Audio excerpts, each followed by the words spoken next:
Bien, mesdames et messieurs, merci d'être venus aussi nombreux. Il y a de la musique, je ne sais pas pourquoi, qui vient là.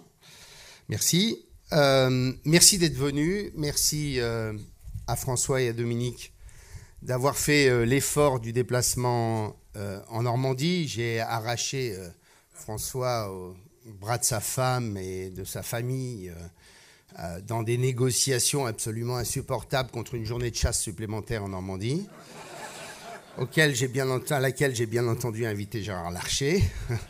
Parce que bien entendu, l'occupation majeure de François dans quelques semaines, ça va être un peu de taquiner la perdrix et le lièvre. Mais tu le méritais, tu vois, je l'avais dit. Et lui dire à quel point j'aime notre amitié et qu'elle est, je l'espère, le début d'une belle histoire pour les prochaines années, parce qu'il va bien falloir qu'il y en ait un qui s'y colle à l'élection présidentielle.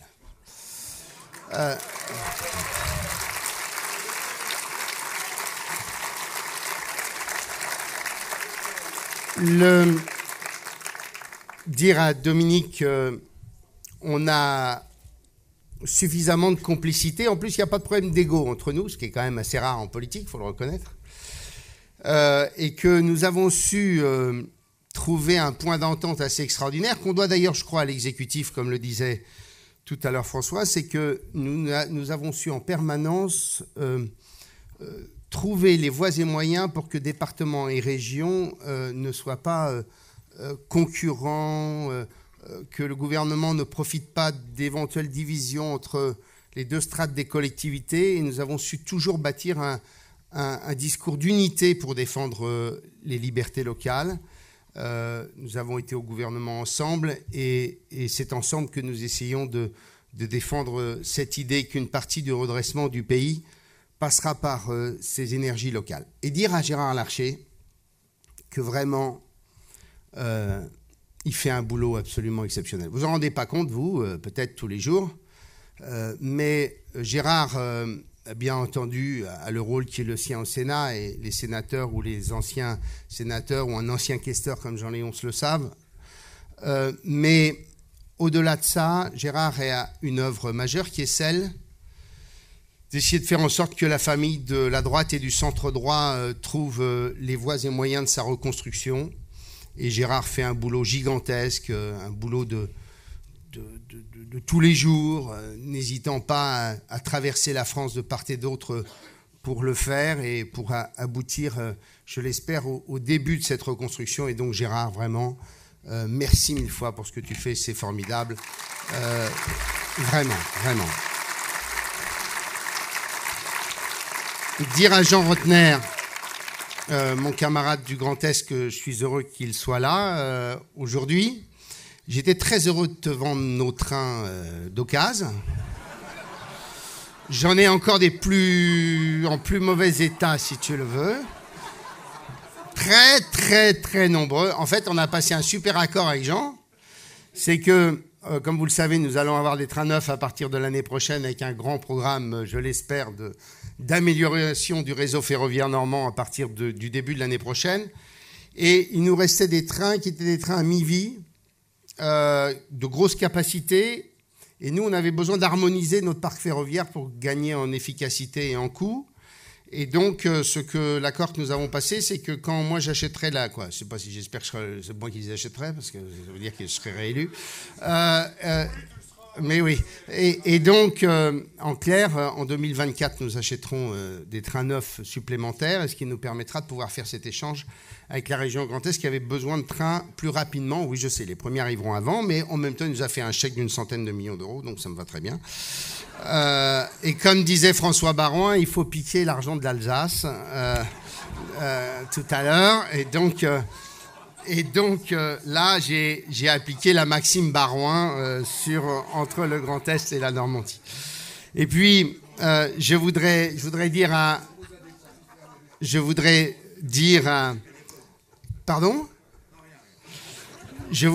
à nouveau à nos hôtes l'amitié qui est la nôtre de nous recevoir dans votre manoir. Vous savez à quel point nous avions une affection extraordinaire qui était celle que nous portait Nicole Degrain, qui nous a accueillis pendant des années et qui doit être heureuse de nous savoir ici aujourd'hui. Donc, madame, monsieur, merci mille fois pour nous accueillir aujourd'hui dans ce bel endroit où nous avons de si beaux souvenirs. Merci mille fois.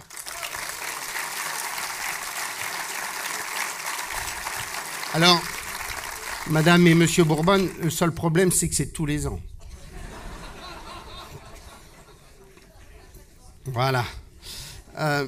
Enfin, je ne vais pas citer tous les maires qui sont là, mais je voudrais, au-delà de saluer Christophe et Jean-Léonce, avec qui nous travaillons tous les jours, saluer Joël Bruno.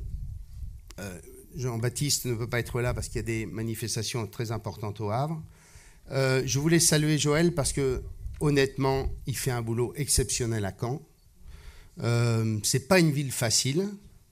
Non, c'est pas une ville facile parce qu'elle n'a pas une composition socio-politique qui forcément rend les choses très simples. Mais je crois que Joël a su faire un boulot exceptionnel à Caen et lui dire que dans quelques mois, nous serons heureux de faire campagne avec lui pour lui permettre d'être élu parce que la ville de Caen mérite d'avoir un maire ayant un tel sens de la responsabilité.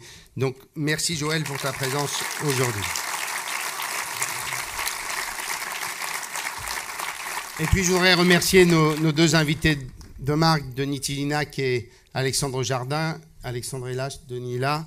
Vous remerciez tous les deux d'être venus. Hier, moi, j'étais à Brive. Quand je suis arrivé, Denis repartait en disant « je te vois demain ». J'étais avec Valérie Pécresse, pour tout vous dire. J'ai roulé quasiment toute la journée hier. Quel bonheur. Et donc, vous dire qu'en effet, on a des choses à faire ensemble. On a besoin de puiser dans votre intelligence, dans votre capacité de réflexion, dans votre énergie. Et moi, je reprends l'idée d'Alexandre. On en parlait avec François, Dominique et Gérard tout à l'heure. Il y a peut-être autre chose que le badge, mais nous aurons cette réunion de conclusion de nos assises au mois d'octobre. Et je pense qu'il y a en effet quelque chose à bâtir là-dessus, et j'y reviendrai tout à l'heure. Alors, mesdames et messieurs, c'est notre rentrée politique. Et je voudrais simplement aborder 2 ou 3 sujets pour ne pas être trop long, parce que je sais qu'il est déjà tard. Et François Baron voudrait rentrer rapidement à la maison. Et donc, non, mais ça, tu l'as voulu, hein, ça, je te l'ai dit. Mais je peux continuer, si tu veux. Et donc, je voudrais simplement aborder 2 ou 3 sujets. Notre rentrée politique, elle impose, bien entendu, à la majorité régionale de dire un certain nombre de choses que je voudrais évoquer devant vous ce matin. Cette rentrée politique, elle arrive dans un contexte où, globalement, la presse explique notre division, notre désunion, est-ce que c'est la mort de la droite et du centre, etc., etc. Je n'y crois absolument pas. Je crois d'ailleurs qu'il est tout à fait sain qu'aujourd'hui, il y ait des expressions diverses et variées. J'en profite pour vous dire que celles et ceux qui vous expliquent que nous sommes extrêmement divisés, est-ce que vous connaissez, vous, un seul parti politique où tout le monde pense la même chose? Et d'ailleurs, comme le disait un de mes anciens menteurs, qui est François Bayrou, si nous pensions tous la même chose, ça veut dire qu'on ne penserait plus rien. Et donc, en clair, moi, j'ai connu depuis 25 ans ou 30 ans des familles politiques dans lesquelles il y avait des personnalités qui avaient des expressions assez différentes. Et il y avait une majorité qui s'appelait l'UDF et le RPR, où il y avait des sensibilités assez différentes entre M. Malhuret et M. Griottret, pour prendre des exemples, et entre les Européens qui pouvaient exister à l'UDF, mais ça n'empêchait pas de bâtir une majorité politique pour bâtir une majorité gouvernementale. Et j'en profite pour dire que si on avait des doutes sur le fait que c'est toujours ainsi, je me permets d'observer qu'à En Marche, entre ceux qui sont issus du Parti socialiste et un camarade du département de l'Eure que j'ai bien connu, qui a fait une campagne des primaires en étant plus à droite qu'à droite, il se reconnaîtra. Je pense que là aussi, probablement, on peut évoquer des différences existant dans toutes les formations politiques. La question pour nous, mesdames et messieurs, c'est pour moi une question simple. Est-ce qu'on peut continuer avec la même antienne, avec le même discours, avec les mêmes réflexes? Je ne crois pas. Je le dis à Gérard Larcher et à François Baroin, je ne crois pas qu'on puisse continuer à tout le temps répéter les mêmes choses et à oublier les évolutions de la société française. Mais il y a aussi une question de posture et de positionnement ou d'attitude politique. Je le dis aux parlementaires qui sont présents, notamment aux sénatrices qui sont là. Est-ce qu'on peut constamment expliquer que ce qui est fait par le gouvernement est nul? Est-ce qu'on pourrait être simplement, de temps à autre, dans une attitude qui consisterait à dire quand c'est bien, quand c'est mal, c'est mal? Quand ils ont fait ce que nous aurions pu faire, ou ce que nous disions que nous allions faire dans l'hypothèse où nous aurions gagné cette élection, pourquoi ne pas le reconnaître? Pourquoi ne pas dire que la réforme du droit du travail, avec notamment la fixation des indemnités de licenciement, c'était quelque chose que nous avons porté, que nous n'avions pas pu faire à l'époque parce que l'état de la société n'était pas celui-ci. Lorsqu'il y a eu, la réforme de la SNCF, nous l'avons co-construite avec le gouvernement, puisque nous avons passé des dizaines de réunions avec les membres du gouvernement.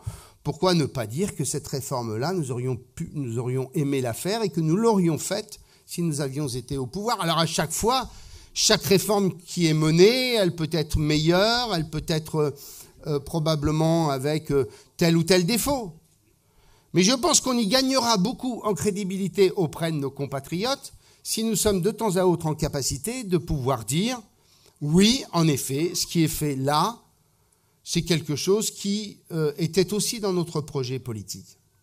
Et oui, mesdames et messieurs, je suis heureux de constater l'évolution du président de la République sur le traité du Mercosur. Je regrette qu'il ait fallu ces dernières semaines pour que le président de la République se rende compte que ce traité était un mauvais traité, notamment pour les paysans et les éleveurs de France. Mais est-ce qu'on peut continuer à être en permanence sur l'idée d'un libre-échangisme absolument et total quand on a comme première préoccupation la question du réchauffement climatique? Parce que, le libre-échange qui consiste à faire en sorte que ce qui part du port du Havre revienne ensuite au port du Havre après avoir été traité dans des usines de l'autre bout du monde, je ne suis pas convaincu que ce soit la meilleure solution pour faire en sorte qu'on lutte contre le réchauffement climatique. Et je ne suis pas convaincu que ce soit le meilleur moyen de relocaliser une activité et qu'on aurait besoin de bâtir un autre modèle sur ces questions. Moi qui suis pourtant libéral, je ne crois plus à la théorie de Ricardo matin, midi et soir quand on est face aux problématiques qui sont les nôtres au XXIe siècle. Ça se dit. Rassurez-vous, je n'ai pas changé de majorité. Cela, tout d'un coup, je me dis, oh là là, mon Dieu, qu'est-ce qu'il est en train de nous faire? Je vous rappelle que quand certains avaient des frayeurs de gazelle au moment de la campagne présidentielle de François Fillon, moi j'ai fait toute la campagne sans me poser aucune question, même si je m'en posais quand même quelques-unes. Mais j'ai été jusqu'au bout. Quand d'autres se planquaient, j'étais là. Et donc, j'ai pas changé. Mais j'ai besoin, avec vous, tout de même, de me poser un certain nombre de questions simples, qui sont de nous dire ce que nous sommes capables de faire dans nos collectivités, c'est-à-dire de rassembler des bonnes volontés. On doit être capable aussi de pouvoir avoir une expression qui soit une expression de rassemblement quand des sujets le méritent. Et ça ne m'empêche pas de dire que je suis, bien entendu, très inquiet de la politique, notamment budgétaire, et de la dépense publique telle qu'elle est menée depuis des années, puisque nous continuons à vivre à crédit année après année. Je vous rappelle que le déficit structurel de l'État depuis 2017 est resté le même, c'est-à-dire autour de 50 milliards, en dépit de la croissance. Je vous rappelle que la réduction du nombre de fonctionnaires est une idée qui a été abandonnée. Je vous rappelle par ailleurs que nous vivons grâce à une équation absolument extraordinaire, mais qui ne durera pas, et qui est d'ailleurs une vraie interrogation pour les générations futures, qui est celle de profiter de taux d'intérêt négatifs pour continuer à ne pas nous préoccuper de l'augmentation de la dépense publique et du déficit qui va avec. Et que donc nous profitons simplement d'une opportunité qui est donc une immense menace pour le pays, c'est que le jour où les taux d'intérêt redeviendront positifs, eh bien, nous aurons un effet de ciseau qui sera d'une violence et d'une brutalité absolument exceptionnelle pour le pays. Et donc ça, on a le droit de dénoncer l'équation dans laquelle le gouvernement nous mène année après année, qui est celle de faire peser sur le pays de très lourdes menaces, quand, mesdames et messieurs, nous constatons dans le monde entier une réduction de la croissance, quand nous constatons dans le monde entier des menaces en matière de sécurité et de stabilité qui sont absolument majeures et que donc rien n'est garanti et assuré pour les prochaines années. Mais je crois, premier message que je voudrais faire passer, c'est que nous devons être en capacité de changer, mon cher Gérard, de posture et d'attitude politique. Je pense qu'on peut à la fois dire qu'il y a des choses qui vont mal et en même temps dire que parfois, en effet, c'est ce que nous aurions fait ou c'est ce que nous aurions pu faire. Deuxième élément, mesdames et messieurs, c'est le discours politique qui est le nôtre. On a tous nos sensibilités diverses et variées et elles sont toutes respectables. Mais est-ce qu'on peut constamment rester sur le même discours ? J'ai adoré faire la campagne de François-Xavier Bellamy. Tout le monde m'a dit « mais qu'est-ce qui t'arrive ?» J'ai adoré ce type. Je l'aime beaucoup. Je trouve qu'il est d'une intelligence exceptionnelle. Exceptionnelle. Tout le monde ne partageait pas cette idée-là. J'en connais qui ne la partageaient pas nécessairement. Mais j'aimais cette fraîcheur, cette capacité de réflexion, la dialectique qui était la sienne, de tenter de nous élever. Et donc j'ai fait campagne vraiment avec plaisir. Mais je ne vais pas lui faire de procès parce que c'est vraiment quelqu'un que j'aime beaucoup. Mais on est entre nous, il n'y a pas de presse, rien, donc on peut se parler. Mais je vais vous raconter cette anecdote. Pardon, je ne fais pas vraiment un discours politique comme vous auriez voulu l'entendre, mais bon, c'est mon moment de rentrée, voilà. Réflexion de mon fils, Raphaël, qui a 24 ans. Et mon fils me dit, durant les vacances, il y a quelques jours, il me dit, tu sais, papa, tous mes copains et copines de la fac de droit ont tous fait la campagne de Fillon à mort. Ils ont collé, ils ont affiché, ils ont tracté, etc. Eh bien, j'ai fait les comptes, ils ont tous voté vert. Je leur dis, mais attendez, j'ai dit, mais Raphaël, attends, tu me dis que tous tes copains, il me dit, écoute, tu peux te les dénombrer, j'en ai dénombré 16. 16 sur 16. Je dis, mais entre Jadot et Fillon, quels sont les points de comparaison ? Il me dit, écoute, pourquoi ils n'ont pas voté pour nous ? Pourquoi ils n'ont pas voté Bellamy ? Pourquoi ils n'ont pas voté la liste que nous représentions ? Eh bien, tous, il m'a dit, bien, pour la plupart d'entre eux, ce sont ces déclarations du lundi à François-Xavier. Parce que la déclaration sur l'IVG ou sur Vincent Lambert, pardon, mais moi, ce n'est pas mon modèle de société. Et ce n'est pas le modèle de société de mes copains, même s'ils ont des valeurs et qu'ils ont la culture que vous imaginez. Et, pardon de vous dire, mais sur l'environnement, je suis bien incapable de savoir ce que vous portez et pensez sur ce sujet-là. Et vous, les adultes, toi, avec tes 58 ans, tu n'as pas forcément le même horizon que le mien sur les questions du réchauffement climatique. Et à un moment, on a besoin de vous faire passer un message. Ce que m'a raconté Raphaël, je vous le dis autrement. Nous ne pouvons pas être, mesdames et messieurs, simplement sur les questions que nous évoquons à longueur de journée, qui sont des sujets centraux majeurs, que sont les questions de l'identité nationale. Oui, c'est un sujet majeur. Que sont les questions de laïcité. Oui, c'est un sujet majeur. Que sont les questions de sécurité. Oui, c'est un sujet majeur. Que sont les questions d'immigration clandestine, des mineurs isolés. Oui, ce sont des sujets majeurs sur lesquels le gouvernement est en faiblesse et en difficulté et que nous pouvons critiquer sur bien des points.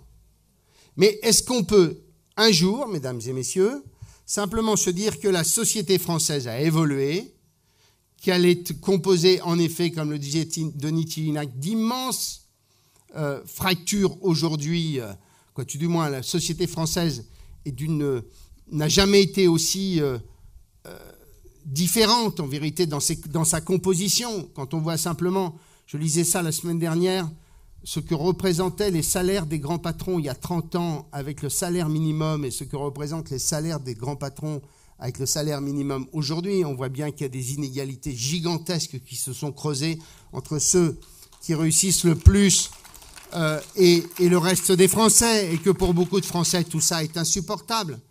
Quand certains vont gagner 30 000 fois le SMIC, à un moment, on se demande quelle est la raison de tout cela, quelle est la motivation qui fait que vous pouvez gagner 30 000 fois plus que celui qui va bosser tous les jours dans l'usine de Valérie. Bien. Tout ça m'amène à vous dire que nous devons, mon cher Gérard, et François, puisque vous êtes des voix qui portent plus que la mienne, vous dire qu'il nous faut devenir modernes. Ne pas nous renier, bien entendu. Ne pas éviter et oublier ces sujets, les sujets que j'évoquais tout à l'heure. Mais au moins considérer qu'on a le droit de parler d'un certain nombre de sujets sur lesquels nous avons fait preuve de modernité il y a quelques décennies. Mesdames et messieurs, puisqu'on a fait appel aux grandes références tout à l'heure avec Guy Lefranc, le vote des femmes, c'est le général de Gaulle. La régionalisation, c'est le général de Gaulle. Le premier ministre de l'Environnement, mesdames et messieurs, c'est Georges Pompidou. L'IVG, c'est Valéry Giscard d'Estaing.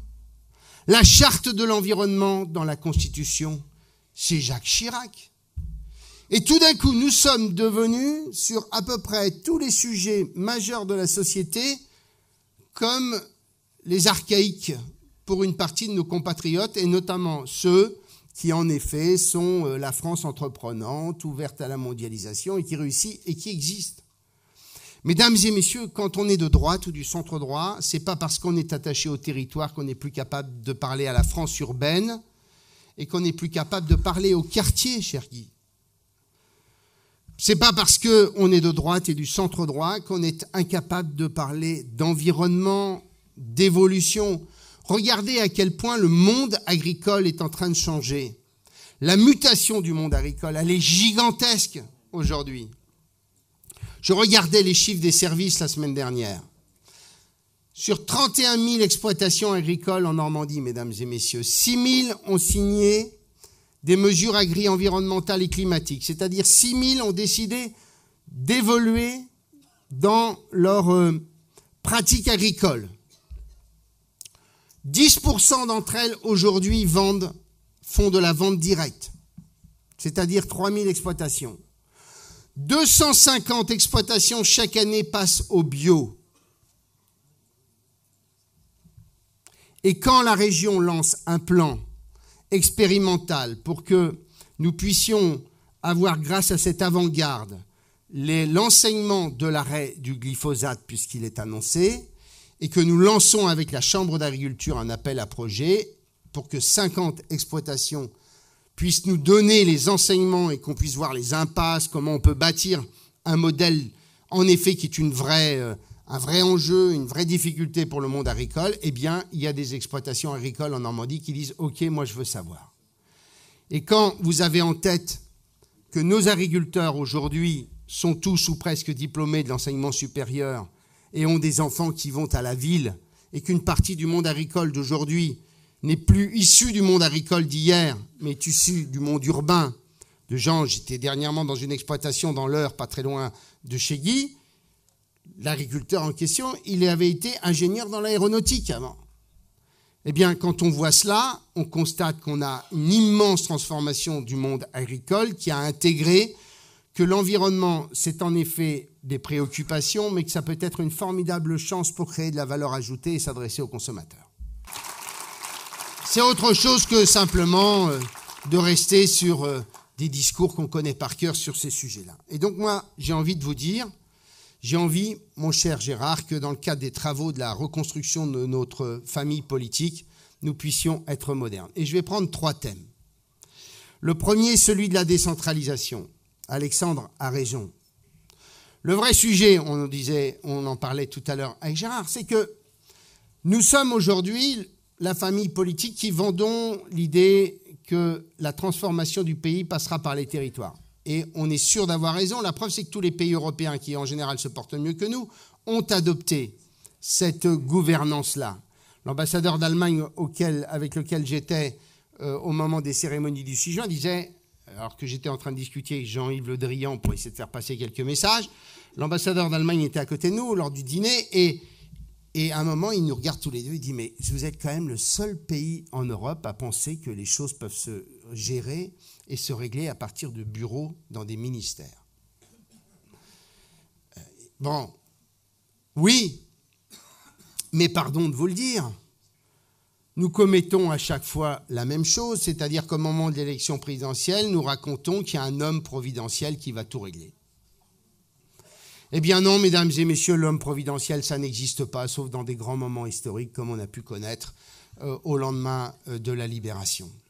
Eh bien non, mesdames et messieurs, pensez que parce qu'on élira tel ou tel en 2022, la transformation du pays sera effectuée et que nous vivrons pour les décennies à venir dans un monde parfait, ça n'existe pas.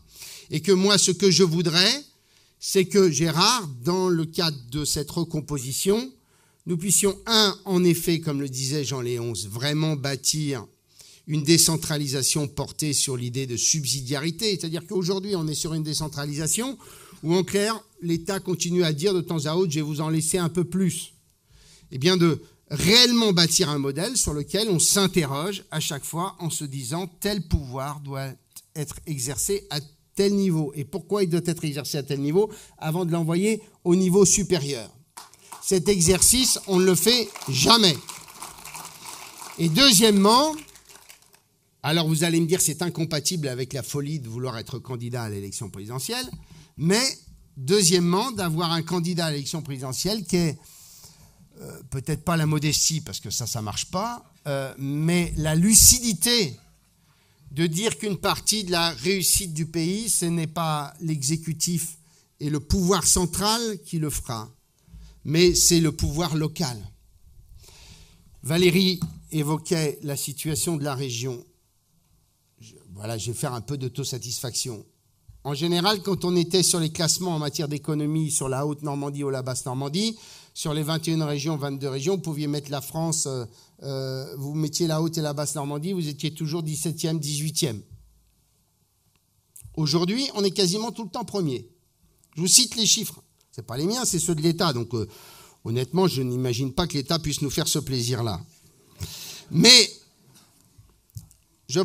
on a créé un écosystème, je crois, avec le travail formidable que mène Sophie. On a fait un boulot d'essayer de mettre en place réellement un système innovant en matière d'économie. Je ne vais pas vous refaire la même messe qu'à chaque fois, le fonds d'investissement, le fonds de prêt participatif, l'entrée dans le capital de société, le dispositif ARM pour venir en aide à des entreprises fondamentalement saines, etc., etc. Bien, mais qui ont des difficultés. Hier, j'étais donc à Brive et j'étais heureux, je dis raconter ça à Gérard tout à l'heure puisqu'il me dressait des louanges et je lui disais, écoute, j'étais vachement content, je rencontre l'ancien patron de l'UEMM, Alexandre Soboise, pour le citer, et qui était avec Valérie Pécresse et qui me dit, Président, vraiment, je voulais vous dire, à chaque fois que je rencontre des chefs d'entreprise normands dans des instances nationales, à chaque fois, ils n'arrêtent pas de dire que c'est formidable ce qui est en train de se passer en Normandie. Bon. Mais je vous dis, les chiffres. En 2018, les exportations ont augmenté en France de 3,8%, elles ont augmenté en Normandie de 4,5%. L'année d'avant, c'était 2 fois plus. En 2018, les investissements des entreprises dans l'industrie ont augmenté de 2%. En Normandie, elles ont augmenté de 10% dans l'industrie et de 20% dans les services. Les créations d'entreprises ont connu une hausse de 17% en France. Nous avons refondé la totalité du dispositif de création d'entreprise puisqu'on avait plus de 90 associations qui faisaient ça partout dans leur coin. On n'a plus qu'une seule structure. Aujourd'hui, les créations d'entreprises en Normandie, c'est 21,4% en Normandie, soit 30% de plus qu'au niveau national. En 2018, le nombre de demandeurs d'emploi s'est réduit de 0,2% en France. En Normandie, la réduction a été de 1,9%.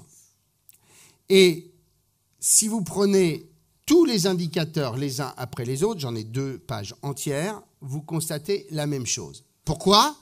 Parce que je crois que grâce à l'initiative de la région, parce qu'on a travaillé avec les chefs d'entreprise, parce qu'on a travaillé avec les pôles de compétitivité, parce qu'on a travaillé avec les clusters, on a été en capacité de pouvoir bâtir ce modèle-là. Et que jamais, ce modèle-là, vous ne pouvez le bâtir à partir d'un bureau qui se situe à l'Élysée ou au ministère de l'Économie et des Finances. Pardon de le dire, mais quand, avec Christophe, nous essayons de bâtir enfin quelque chose qui marche au haras du pain, ceux qui nous rendent la vie la plus difficile, c'est les services de l'État. Et on a même reçu une lettre du directeur régional de l'INRA, comminatoire, nous disant « Messieurs les présidents, de quel droit vous commencez à vouloir vous occuper de ce qui va se passer au haras du pain ?» Et donc, on voit bien que, honnêtement, il y a encore du chemin à faire. Et quand, avec Jean-Léonce, on bâtit ce modèle autour du cheval, puisqu'on évoquait ça tout à l'heure, avec cette histoire extraordinaire qu'on bâtit à la fois avec l'ABO et avec à Dozulé, où on va avoir un campus autour du cheval, où toutes les équipes de recherche et de formation de toute la France vont y être. On le fait, nous, région et département du Calvados, on le fait dans un dispositif où on ne demande à personne, et ça avance.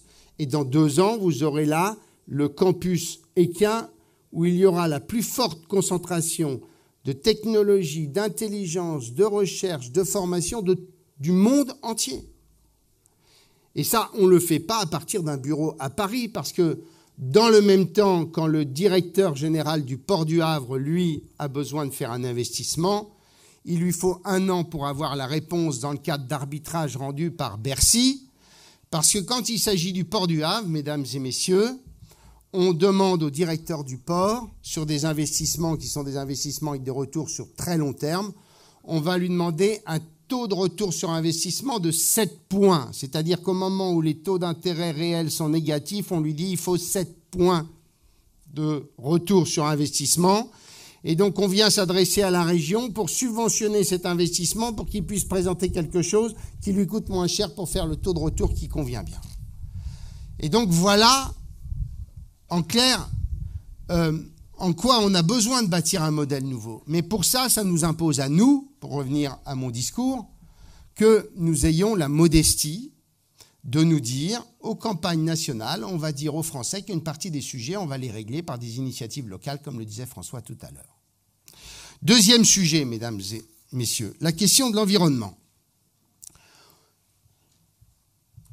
J'ai en souvenir des études quand j'étais plus jeune, démontrant que quand on était écolo au premier tour, on votait à droite à 70%, c'était il y a 30 ans. Aujourd'hui, c'est plus exactement cela parce qu'on a perdu tout discours. Mais est-ce qu'on peut quand même se rappeler que le Grenelle de l'environnement, c'est nous,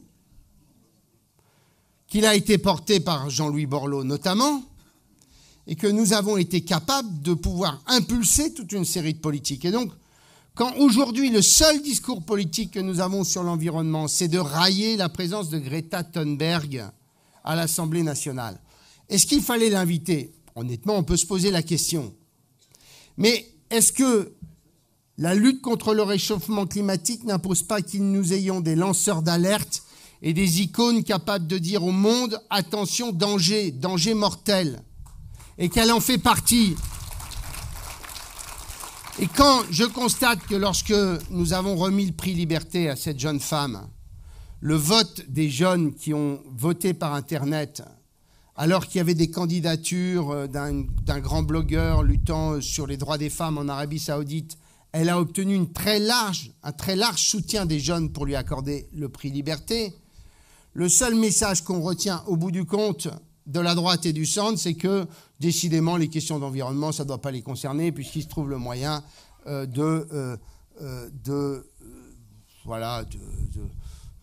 d'être extrêmement négatif, pour ne pas employer d'autres mots, j'ai des mots plus durs, sur la présence de Greta Thunberg à Paris. Mais sur ce sujet-là, reconnaissez qu'on est en droit de demander à Emmanuel Macron pourquoi il devient vert aujourd'hui.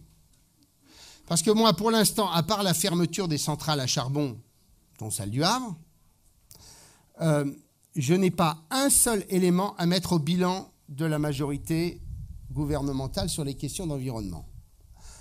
Ce que je sais, c'est qu'en matière d'environnement, une partie des sujets devrait être traités au niveau local et non pas au niveau national, parce que bien entendu, tout ça ne marche pas. On est dans des usines à gaz absolument extraordinaires. Et en plus de ça, on a créé des agences qui sont totalement indépendantes, que plus personne ne contrôle, comme l'ADEME ou l'Agence de l'eau, qui distribuent des milliards sans que personne ne sache quels sont les critères.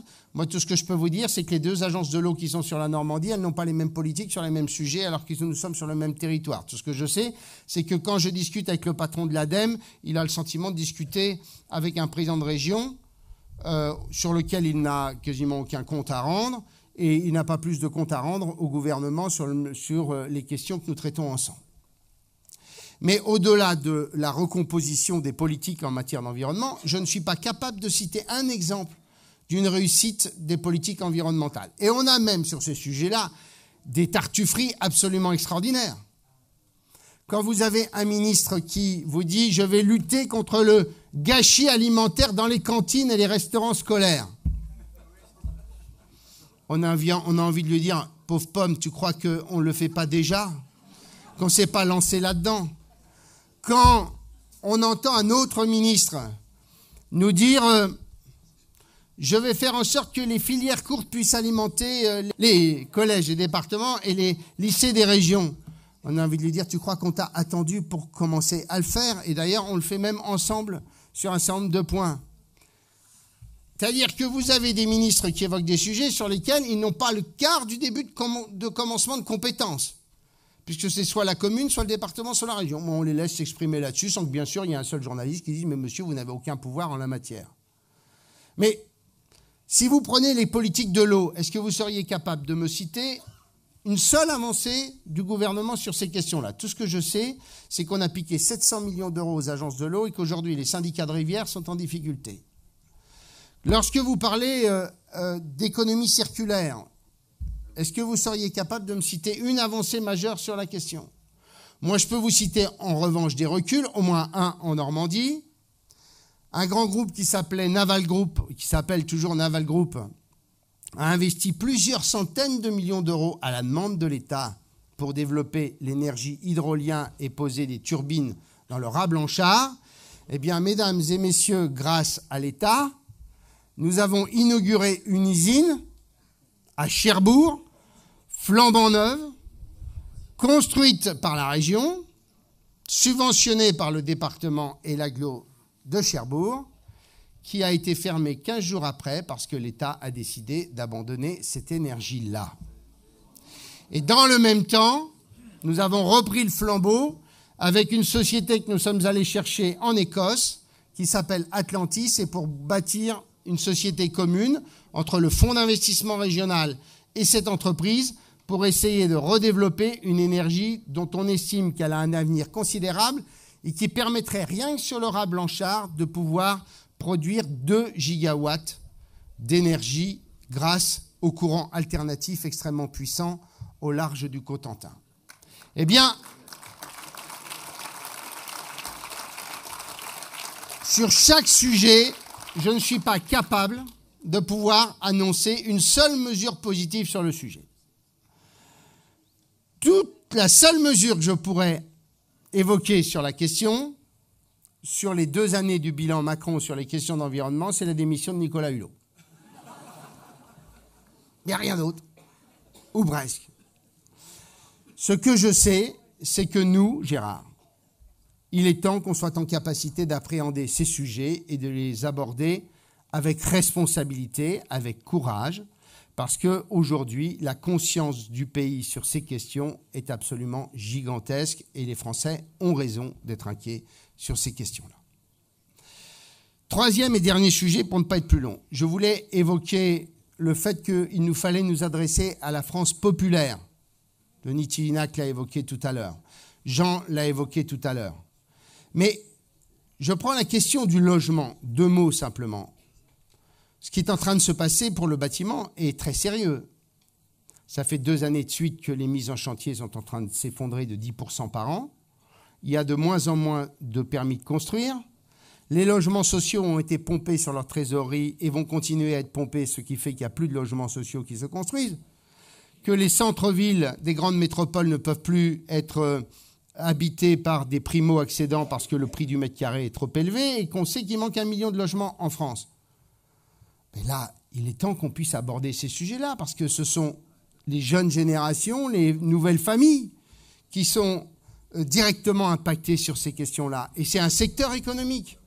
Et là, on peut prendre un peu de hauteur sur ces questions. Mais je voudrais évoquer un dernier sujet que sont les sujets de société. Je sais que je vais en heurter quelques-uns sur ces questions, mais pardon de le dire. Nous aurons dans quelques mois, Gérard, on en a parlé ensemble, le débat sur la PMA, je le dis aux sénatrices qui sont là, la procréation médicale assistée. Mesdames et messieurs, moi, je ne veux plus être dans un des porte-paroles de cette famille politique qui oublie que la société française, elle a évolué. On a toujours été quasiment un train de retard, surtout sur ces questions. Un métro ou 2 trains de retard. Nous avons pourtant été la famille politique de Simone Veil. Mais déjà, à l'époque, une partie de notre famille politique l'avait combattu largement. Qui, aujourd'hui, remettrait en cause cet acquis-là pour les femmes? Personne. J'ai le souvenir, François, lui aussi était jeune parlementaire, du discours sur la pilule du lendemain. J'ai été un des rares députés de l'opposition à avoir voté pour la pilule du lendemain. J'avais dû recevoir au moins une centaine de lettres d'insultes. Je venais juste d'être élu. J'avais voté contre mon groupe parlementaire qui, bien entendu, avait voté contre, comme le groupe RPR, parce que ça venait du gouvernement Hollande. Mais j'avais des enfants qui étaient des quasi-adolescents et je me disais que même si ce n'était pas la solution idéale, qu'il valait mieux un dialogue avec leur mère ou leur père, que je préférais avoir une fille qui puisse aller voir une infirmière dans un lycée pour prendre la pilule du lendemain que de l'amener quelques semaines plus tard dans un hôpital pour un acte beaucoup plus traumatisant. J'avais été un des rares à voter cela. Pardon de vous poser cette question-là. Est-ce que sur le Pacs, où nous avons eu les positions que vous connaissez, ou sur le mariage pour tous, est-ce qu'aujourd'hui on pourrait considérer, avec un peu de recul, que ça n'a pas eu les effets dévastateurs qu'on a bien voulu évoquer sur la société française? Et est-ce qu'on pourrait au moins se dire que sur la PMA, on ne va pas à nouveau commettre la même erreur, en étant ceux qui défendons certes des causes que je respecte, mais que je ne partage pas. Et donc je vous dis, sur tous ces sujets-là, il est temps que nous soyons en capacité de les aborder, pas simplement avec le passé de ce que nous avons dit ces dernières années. Oui, il faut des garanties, bien entendu. Oui, il faut permettre aux jeunes issus de la procréation médicale assistée de pouvoir avoir une recherche en paternité, bien entendu. Mais est-ce que, oui, bien entendu, on doit faire en sorte que soit inscrit dans la loi que la GPA est absolument inacceptable parce que la marchandisation du corps est absolument abominable. Oui. Mais est-ce qu'on peut avoir un discours équilibré sur ces questions et pas rentrer dans des schémas qui sont partagés par de moins en moins de nos compatriotes, quelle que soit notre culture, notre foi? eh bien moi j'ai envie que nous soyons enfin modernes sur ces sujets. Et je dis à Sophie et aux conseillères régionales qui parfois me reprochent des excès, oui, on a le droit aussi d'apparaître comme une formation politique défendant la cause des femmes sans pour autant d'être dans les excès de Madame Schiappa. Voilà. Eh bien, sur tous ces sujets-là, j'aimerais que nous soyons en capacité d'évoluer. Alors, mesdames et messieurs, j'ai terminé mon propos par simplement un message. Je vais le terminer en vous disant, moi je ne crois absolument pas que notre famille politique est morte. La preuve, vous êtes tellement nombreux ce matin. Je crois simplement qu'on a besoin de se remettre en cause, que c'est la période pour le faire. Je crois simplement que la multiplicité des discours des uns et des autres ne pose aucun problème. Il y aura un moment où il faudra que tout cela converge. Et je remercie Gérard pour l'œuvre qu'il entreprend à ce titre-là. Mais considérer que, en clair, comme le disent les journaux, la droite et le centre-droit seraient morts, pardon de vous le dire, je suis convaincu du contraire pour les élections municipales déjà. Moi, je sais une chose, c'est que pour avoir en tête quelques sondages qui ont été réalisés, alors les sondages ne sont pas des élections, mais je constate que ceux qui ont fait le boulot, en général, nos compatriotes sauront le reconnaître. Mais en même temps, si aujourd'hui vous avez Emmanuel Macron qui embrasse les questions environnementales, il ne les embrasse pas par hasard. Probablement parce qu'il a pris conscience plus encore de ces sujets-là, mais c'est qu'eux aussi ils font des sondages. Et quand on fait un sondage à Rouen où il n'y a pas d'équipe sortante, on constate, je vous le livre, comme ça vous l'aurez en tête, c'est que la liste qui est en tête dans un sondage, ce n'est pas les socialistes à Rouen, ce sont les Verts. Et quand vous prenez des villes dans lesquelles il n'y a pas de sortant, la plupart du temps, les Verts sont en tête. Et donc, si Emmanuel Macron maintenant est devenu plus vert que vert, c'est parce qu'il a en tête qu'il va falloir récupérer et pomper une partie de l'électorat vert de M. Jadot. Mais pour autant, ça ne nous empêche pas, à nous, de considérer qu'à partir du territoire, il y a un des moyens de reconquête. Mais ce que je sais, c'est que les choses évoluent vite.